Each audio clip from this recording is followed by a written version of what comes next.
God is a God of timing. When Joseph had his dream, he was about 17 years old, and the Bible says shortly after that, he was sold into slavery. Now, he has been in Egypt, and Pharaoh has a dream, and Joseph is 30 years old. So Joseph has been in Egypt about 13 years. Now, in the land of Canaan, Joseph's hometown, there was a famine. And the famine was so bad that his brothers had to leave their homeland and travel all the way to Egypt to get food, because there was a rumor there was food in Egypt. So they come to Egypt to buy food. Now, as they're coming, they have to come to Joseph because he's in charge of food distribution. As they're coming, Joseph looks out and he sees them and he recognizes them. Now, have you ever been in that situation, or what do you think you would do if you were in that situation? Situation where your abuser, your accuser, the people who wished you were dead, people who just harmed you, who wanted to do bad things to you, or maybe did bad things to you, now they're coming to you because they need your help. How do you respond to that? Do you help them, or do you get even and seek revenge and get even with them for the way they treated you, so there's no way you're going to help them because they did not help you? Joseph, what do you think he felt? What is that like? You look out and you see your brothers coming. I'm sure you have mixed emotions. You miss them, but you're mad at them. You love them, but you hate them. All at the same time. How do you deal with that? Well, Joseph dealt with it by giving them food, but giving them a lot of questions. He asked about their father. Now, Joseph was smart. He looked like an Egyptian because he had been in Egypt so long. He talked like an Egyptian, and he used an interpreter to speak to his brothers. So his brothers didn't know that he understood their language. So the brothers are talking as Joseph is really grilling them, asking about his family and his father and calling them spies. He actually accused them, "Oh, you're spies. I don't believe you came here just to buy some food. You came to spy out the land because you're spies. I don't trust you." Joseph put them in jail, and after 3 days, he sent for them to appear before him again. And so Joseph says, "Okay, this is how I'm going to prove that you all are not spies. I'm going to send 9 of you home, but I'm going to keep 1 of you." Now, the brothers had been talking, and they didn't know that Joseph understood their language. And so Joseph had been speaking through an interpreter, but he understood every word they said. And they said, all of this is happening to us because of what we did to Joseph. God is punishing us. He's just punishing us. And now when Reuben said, "Look, I told y'all not to bother that boy. I told you to leave him alone." And Reuben, it was the oldest son, he's saying that, and Joseph is hearing it.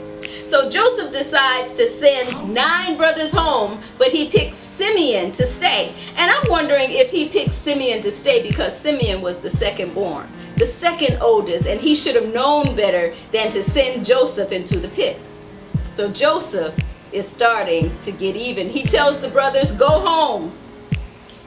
But when you come back here, you make sure you bring your youngest brother, because if you don't bring him, then I'll know you're liars and I know you're spies."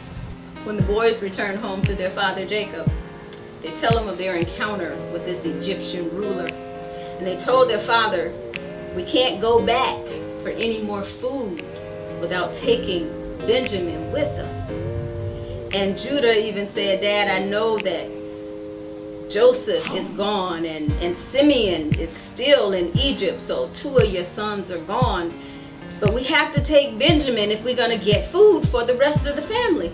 Now you can take my sons. If I don't bring Benjamin back, then you can kill my sons. But we got to take Benjamin back, or the Egyptian ruler's not even going to see us. And he'll accuse us of being spies and liars." So Jacob said, you know what, if you take my son and he doesn't come back, you're going to send my old gray-haired self down to the grave in pity and sorrow. I'm just going to be a broken man and I'm just going to die. And he said, Dad, we're going to bring him back. And if I don't, then do what you have to my sons. So the boys go back to Egypt, and Joseph sees them again, and this time he spots Benjamin, his younger brother, his brother from the same mother. Now the other brothers are half brothers. They have the same dad, but they have 3 different moms. So Joseph sees Benjamin, and he's excited, and his heart just melts seeing his younger brother. He's just overcome with joy. Now Joseph invites his brothers to lunch. He says, okay, prepare a meal and bring them to my palace because I want to have lunch with these boys. Now when they heard that they were going to Joseph's palace, they started sweating. They were sweating bullets. They said, oh gosh, what have we done now? What is he going to do to us? We just don't trust him. Now we brought all these gifts because Jacob, their father, says, well, take all these gifts to this Egyptian rulers. And so they prepared the gifts and they presented it to Joseph at lunch. And they were hoping that everything would be okay. And they're just explaining themselves all over the place, just talking and trying to make things okay. And Joseph's servants are saying, you know, be cool. It's okay. It's all right. Just relax. So Joseph comes home and he's sitting at the table with his brothers. And Joseph puts his brothers at the table in order from the oldest to the youngest. And the brothers are looking at each other saying, what in the world is going on? And they even go get Simeon, and Simeon is sitting at the table with them. So Joseph and the brothers enjoy a meal. After the meal, Joseph packed up his brothers again, and he was going to send them home, but he had a plan to keep his brother Benjamin with him. So his plan was to send the brothers off, put all their monies back in their sack, and then fill Benjamin's sack with his silver cup. And he put the silver cup and money in Benjamin's sack. And the brothers went on their way. They were happy to be leaving. They said, we've had a good time in Egypt, and now we're on our way back home.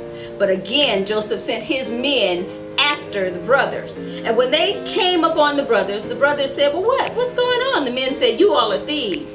Someone has taken the silver cup. And they said, we're not thieves. No one took the silver cup. And if you find that silver cup among any of our things, the man whose bag you find it in, or whose possession you find that cup in, he can be killed, and we'll be your slaves. And so they found the cup in Benjamin's sack, and they tore their clothes. All of those brothers just tore their clothes because they were so angry and upset and frustrated because they knew how much their dad loved their brother Benjamin, how he was the son of his old age, his baby boy, and now he was going to be no more. They had gotten rid of Joseph, and now Benjamin is going to be stuck in Egypt or killed because of them. They just couldn't bear it. So Joseph's men rounded them all up and sent them back to appear before Joseph. Now as they get there, they're talking, and Judah starts to talk to Joseph. He says, you know, may I just approach you? May I just talk to you a little bit? So he starts talking to Joseph. He says, you know, our dad is old, and my father, he's already lost a son. And if you take this son, our father is just going to die. And Joseph just started to cry. But he didn't cry in front of them. He said, I got to get out of here. I got to find a place where I can just release. I got to go because this is too much. It's just overwhelming. And Joseph left. It's been a long time coming. But today's text comes from Genesis 45 verses 1 through 8. And it reads like this. Then Joseph could not refrain himself before all them that stood by him. And he cried, cause every man to go out from me. And there stood no man with him, while Joseph made known himself unto his brethren. And he wept aloud. And the Egyptians and the house of Pharaoh heard. And Joseph said unto his brethren, I am Joseph, does my father yet live? And his brethren could not answer him, for they were troubled at his presence. And Joseph said unto his brethren, Come near to me, I pray you. And they came near. And he said, I am Joseph, your brother, whom you sold into Egypt. Now therefore be not grieved, nor angry with yourselves, that ye sold me hither. For God did send me before you to preserve life. For these 2 years hath the famine been in the land, and yet there are 5 years in which there shall neither be earing nor harvest. And God sent me before you to preserve your posterity in the earth, and to save your lives by a great deliverance. Something happened to Joseph. As he was listening to that story from Judah, and just his heart was just wrenching. You know, he was just remembering the pain and the agony and the anguish that he suffered at the hands of these men. But then he was remembering God, and God apparently had been working on Joseph and his heart. God had been working on Joseph and forgiving his brothers. God had been giving Joseph some counseling sessions because you know Joseph needed them. He needed to understand that he was in his place of purpose. And the reason he's in his place of purpose is because of the way God sent him to Egypt. He says it himself in the scriptures.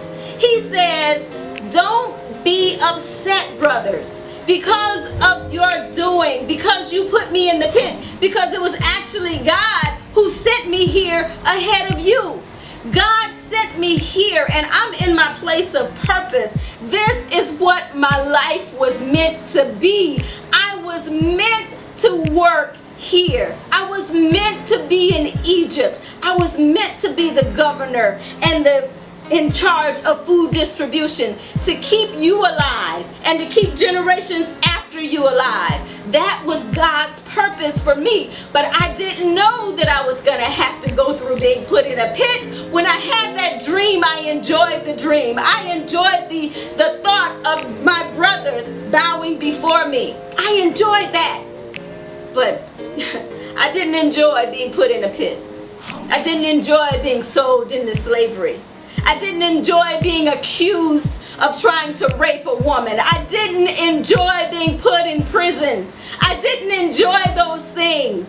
But God used every one of those things to shape and make and mold me.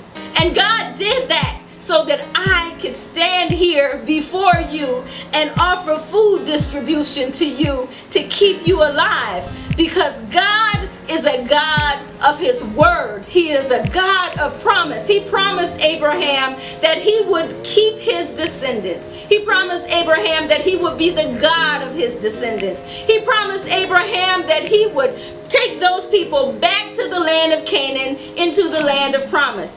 And he also warned Abraham that his people would be prisoners and slaves. They would be slaves for 400 years in a land that was foreign to them. And this was the foreign land. This was the land of Egypt. This is where the generations of Abraham and Israel started to grow and multiply in Egypt.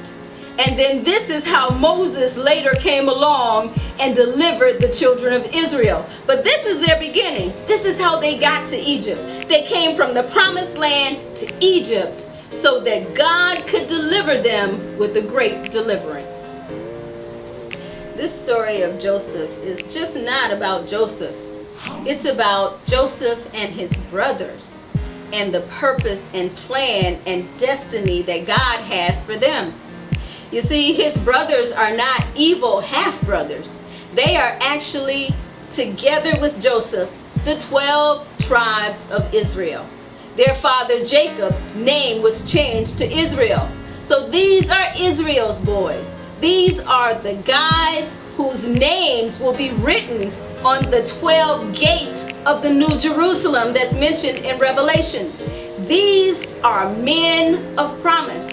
And so this story tells us that God has purpose and destiny for all of us, whether we're the perpetrators or we're the victims. because nothing happens to us that God doesn't know about. And God is with us. No matter what situation we go through, God is there with us, and God is for us. And God has a way of working things out. God has a way of turning things around. God has a way of maneuvering things in our life to get us to the spot that He wants us to end up in. God is a God of destiny. He's a God of purpose. And He has your purpose and your life in His hands. And He is more than able and willing and capable to bring you to the spot that He designed you to be in. So believe God. And if you like this video, remember to subscribe and hit the like button. I'm Alice Newsome, and I thank you so much for watching.